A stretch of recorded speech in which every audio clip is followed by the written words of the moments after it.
What is up, gamers? So in case you don't know, new book just dropped. Oh, mamma mia, a new Dungeons and Dragons book. I'm gonna talk about a little bit in that book, because that's my job. That is what I do. That is my sovereign duty on this day, is to inform you of a book that exists. Not sponsored this time. Sad. However, I'm going to tell you about this new book. This new book is super interesting. Obviously, I'm talking about new D&D's new book, The Wild Beyond the Witchlight. Wow, look at that cover. It's very pretty. And honestly, it's got some cool stuff. But I'm a power building channel and a skit channel when I feel like it. I make funny things in Dungeons and Dragons that do big number. So what big number thing is in this book? Because I would only talk about something if there was a big number thing. Obviously, there's a big number thing, you big moron. I'm going to start talking about a very interesting new race in this book, and that is the Harengon. Aha! The Harengon! Look at that rabbity boy. But yes, the Harengon, they are the rabbit folk, as it were. They originate from the Feywild, and why am I talking about them? Well, this is going to be somewhat of a power building analysis potential video. This is me looking at the Harengon as how would it fit into the power building meta as it currently stands. Also, look at that. That's my play button.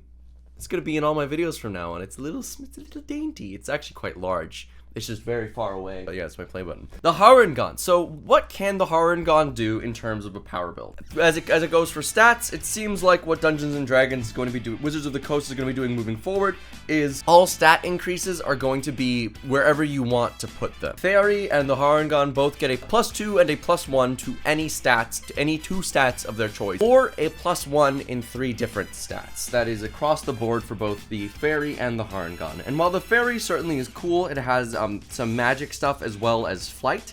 The Harengon is where I'm really interested in. Its creature type is humanoid, as all usually are, except for the Fairy. The Fairy's Fey.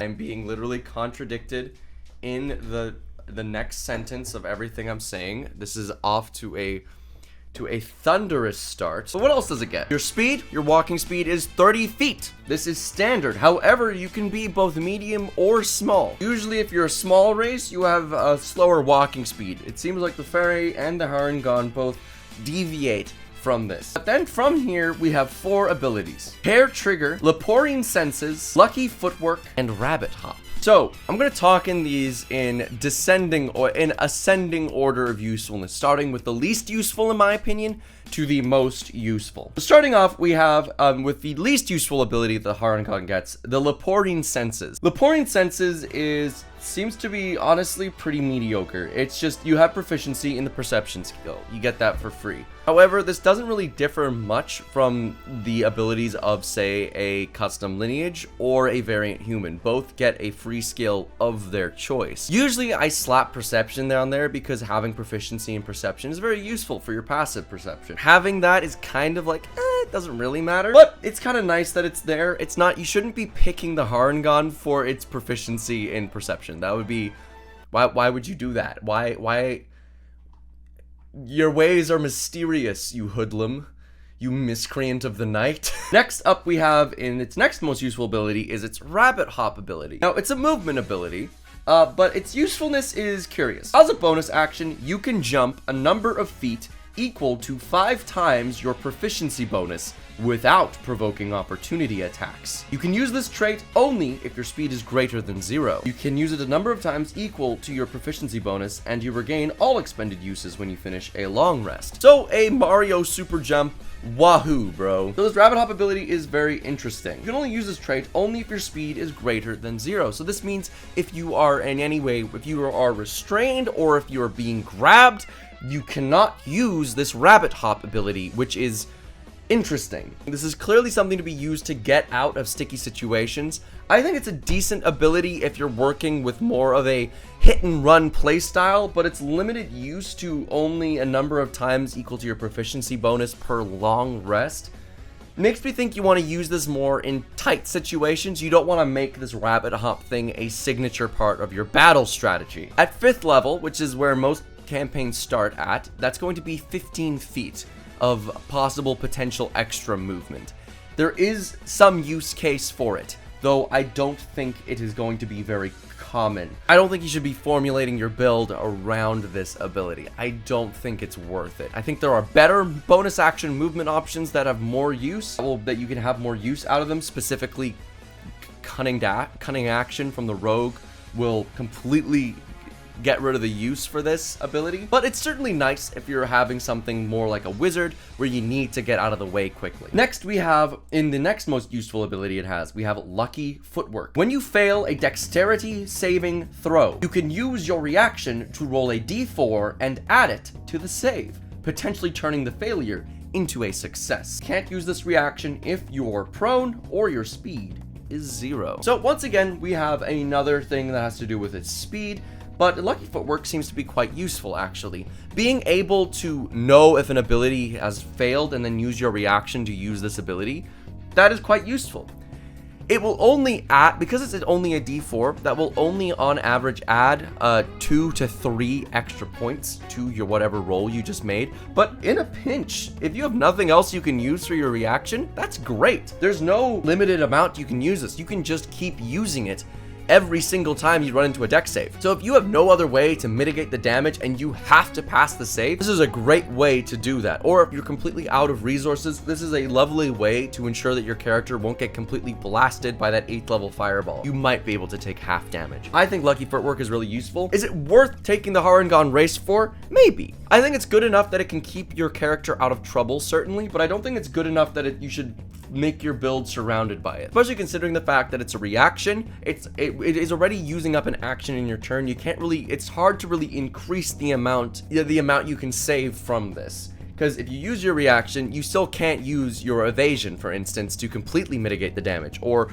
absorb elements. You can't use your other reaction based abilities, so it's kind of hard to make a build around Lucky Footwork. It's once again a thing that's nice to have, but it's more useful than Leporian Senses or Rabbit Hop. And next we have its final, and it's probably its most useful ability, Hair Trigger. Hair Trigger simply states you can add your proficiency bonus to your initiative rolls. Wow, this is good. This is really, really, really good.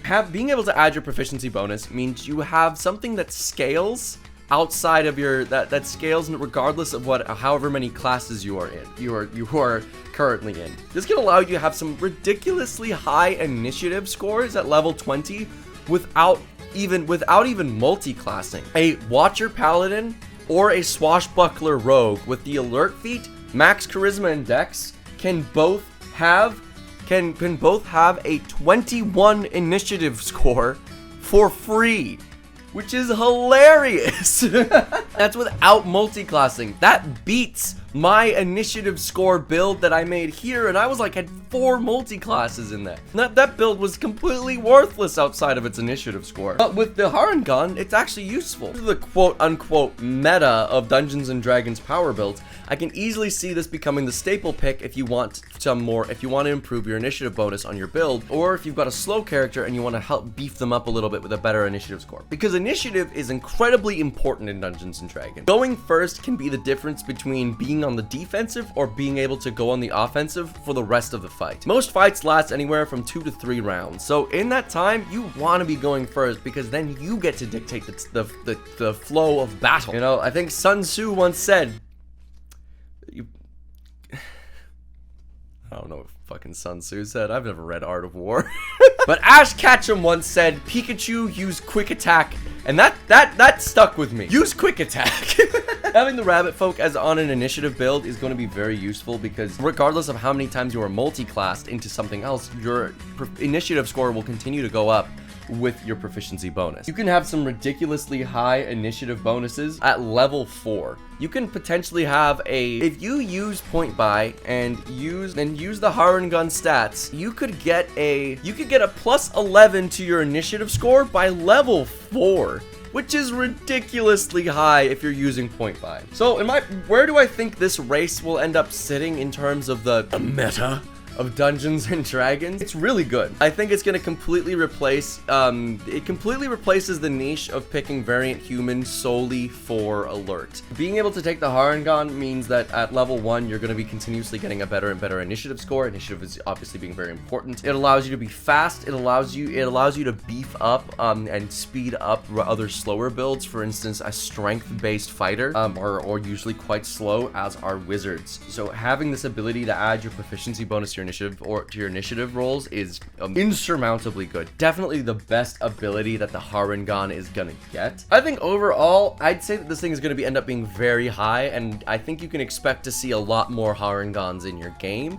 if you're playing with other power builders, simply because you might want to try it out with different class combinations, because this allows you to get high initiative on builds that usually are balanced by the fact that they don't have a high initiative, and that you get an extra bonus to your dexterity saves, meaning once again that is another balancing aspect to a lot of really strong builds that now completely goes out the window. So that, I'm really excited to see that. I'm really excited to see how the Harengon plays out like that. But that's all I really wanted to talk about today. So thank you so much for watching this video. Let me know what crazy builds you can come up with the Harengon in the comments below. Join the Discord if you want to submit some power builds to my other series, Power Build Fan Submission. And hey, I'm reviewing Homebrew now too, and I've got a new power build as well coming out soon. I've just been lazy. And that's the way the cookie crumbles. Get the fuck out of my house.